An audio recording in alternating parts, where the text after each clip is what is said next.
Shalom. First of all, I'd like to start by giving all praises to Yahweh, Bahasham and double honors to the apostles and elders of GreatMillStone. And salutations to the Archim out there doing this work in sincerity and in truth.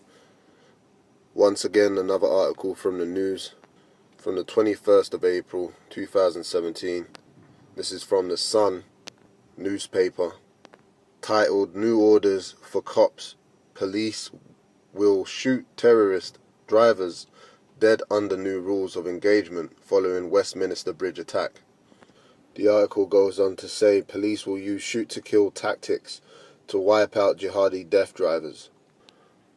Now in England, or even in the whole of the UK, the police authorities are saying, because of the 2016 Nice attack that happened on the 14th of July, when a 19-ton cargo truck drove into crowds of people celebrating Bastille in France, resulting in scores of deaths and hundreds injured, and the 2017 Westminster attack on the 22nd of March, where an officer was allegedly fatally stabbed in the New Palace Yard, and also the attacker who drove a car into the pedestrians, apparently injuring more than 50 people.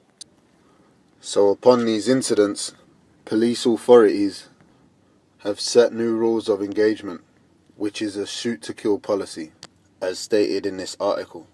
Now, referring back to a 2015 article by The Guardian saying shoot-to-kill, what is the UK's policy? Going down to the part where it says, do police shoot to kill or wound, which is in the UK, it says, the official policy says firearms officers shoot to incapacitate, in which years down the line we now know their attitude has changed, at least publicly. Once again, if you go down to where it says, is there a shoot-to-kill policy for terrorists, it says the Metropolitan Police Commissioner, Sir Bernard Hogan Howe, insisted on Tuesday that there was no shoot-to-kill policy. Yet, because of the November 2015 Paris attacks, the same guy decided that he would double the number of armed officers. But bringing it to date, law enforcement have since changed their tune. Continuing on with the article from The Sun, it says former Deputy Chief Inspector Mick Neville said it is crucial that firearms officers are given the protection of the law for split-second decisions. It also says cops will be ordered to shoot through the windscreens of moving vehicles they suspect are being driven at people. The number of armed officers will also rise to 10,500 by next year. Further information says training schemes have seen 640 more armed cops added to forces. The total should reach 7,000 by April 2018. There are also 3,500 armed officers with British Transport Police, the Civil Nuclear Constabulary, the National Crime Agency and Ministry of Defence Police. So right now you can see that the police are being given more confidence when faced with a terrorist attack.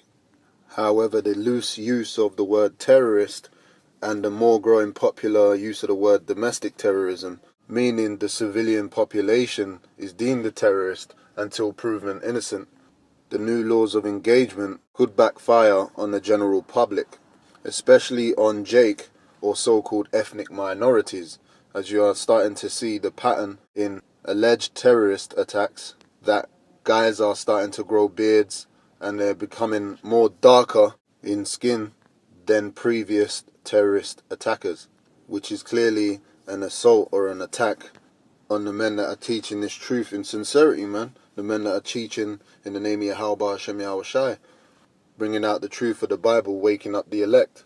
As we know, the true enemy of this world and the so-called white man's establishment is Yahweh. These elites are not going to give up their rulership without a fight, and have plans to take out the men of the Lord, such as the King Alfred Plan, Rex 84, Project Megiddo, etc.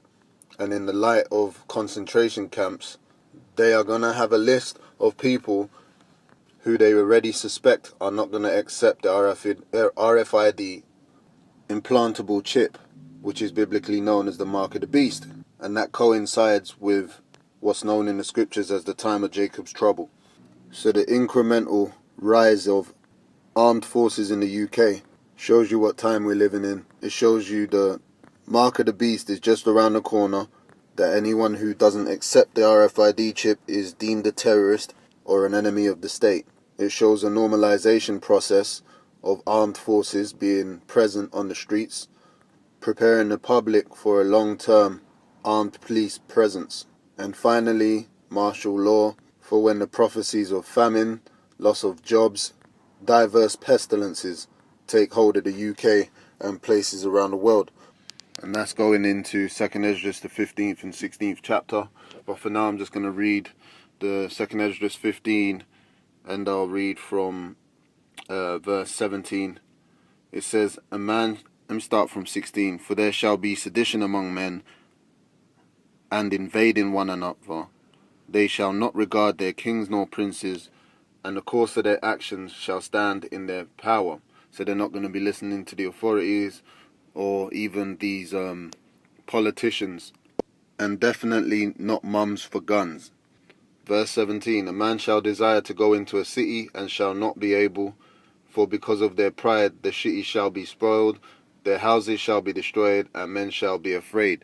So during that time of martial law, where the curfews are implemented, you know, hell's gonna break loose, and the elites and people who run this society are gonna want protection, and that protection's gonna be from you, the civilian, the general public, who at this point are claiming they are there to protect you. Feel free to leave comments, keep your eyes on the news, and with that I'm gonna say shalom.